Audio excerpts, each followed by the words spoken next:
की जाती है तो भूसा बड़ा होता है इसलिए नीचे गिर जाता है, धूल हल्की होती है इसलिए वातावरण में फैलकर प्रदूषण का कारण बन जाती है। बिजली की हमारे इसमें कोई आवश्यकता और जरूरत नहीं।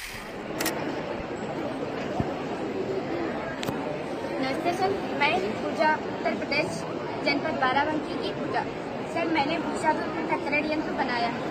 भारत जैसे कृषि प्रधान देश में गेहूं जैसी मुख्य फसल की कटाई के लिए प्रयोग होने वाले महत्वपूर्ण यंत्र जब थ्रेसर से गेहूं की कटाई की जाती है तो भूसा बड़ा होता है इसलिए नीचे गिर जाता है, धूल हल्की होती है इसलिए वातावरण में फैलकर प्रदूषण का कारण बन जाती है।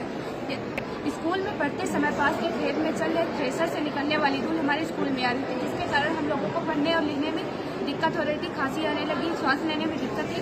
इस परिस्थितियों को देखकर इस बारे में सोचने लगी थी। फिर हमने जाकर सर से कहा, सर इसके लिए क्या किया जाए जो इस धूल को रोक सकता है। फिर हमने सर से कहा, सर जैसे इसके सामने में एक बड़ा सा झोला लगा दे, हो सकता है धूल रुक जाए। तब सर ने कहा, तुम्हारे पास इतना बड़ा झोला कहाँ जो तुम इसके सामने लगाओगे। फिर सर स्कूल में छुट्टी हो गई, हम लोग घर चले गए। इसके बारे में सोचती रही। सर माँ को हम एक दिन चलनी से गेहूँ का आटा चलते हुए देखा।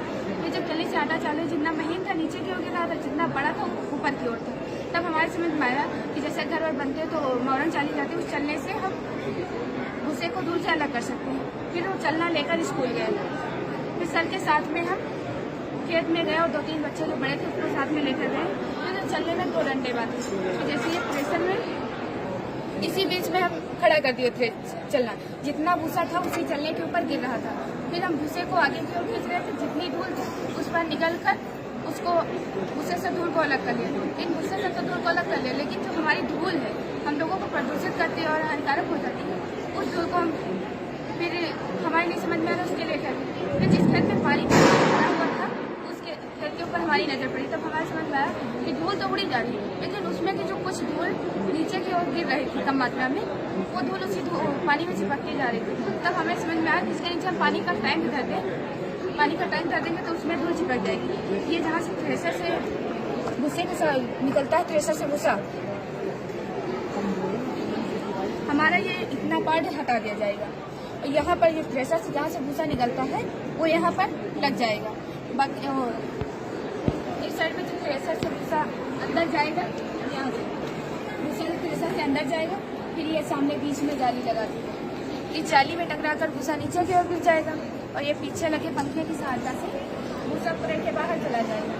जो धूल है जाली से हवा के सारा इस बार आकर नीचे रखे पानी के टैंक में चिपक जाएगी। धूल के कर पानी में चिपक जाएंगे, स्वच्छ हवा वातावरण चली जाएगी। जो इसमें का भूसा है, जो भी चीज जंतु खाएगा उसके लिए स्वास्थ्यवर्धक रहेगा। सर इसमें थोड़ी देर तक तो धूल चिपकेगी, उसके बाद जो धूल की सतह हो जाती है, धूल से धूल टकराएगी तो उड़ेगी। इसलिए हम पानी के टैंक में लगा दिया है, जिससे हमारा ये पानी नाचता रहेगा, धूल इसी में घुलती चली जाएगी। लेकिन ये थोड़े समय के बाद हमारा खराब हो सकता है पंप, जिससे लुगदी बन जाएगा। जो लुगदी बन जाएगा तो हमारा ये खराब हो सकता है। जैसे कि ये हमारी इसके चारों ओर का पार्ट इसी में जोड़ दिया जाएगा, इस प्रोजेक्ट में जोड़ दिया जाएगा।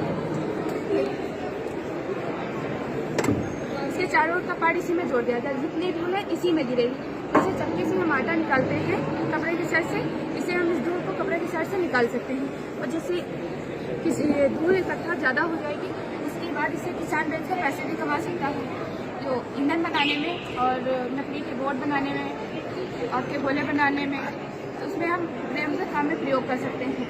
और हमारा ये एक पंखा रहेगा, ये पंखा तो हमारा हट जाएगा, एक का पंखा रहेगा।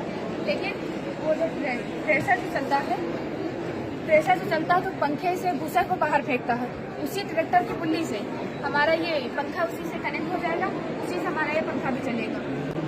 और बिजली की हमारे इसमें कोई आवश्यकता और जरूरत नहीं है। धन्यवाद। Thank you.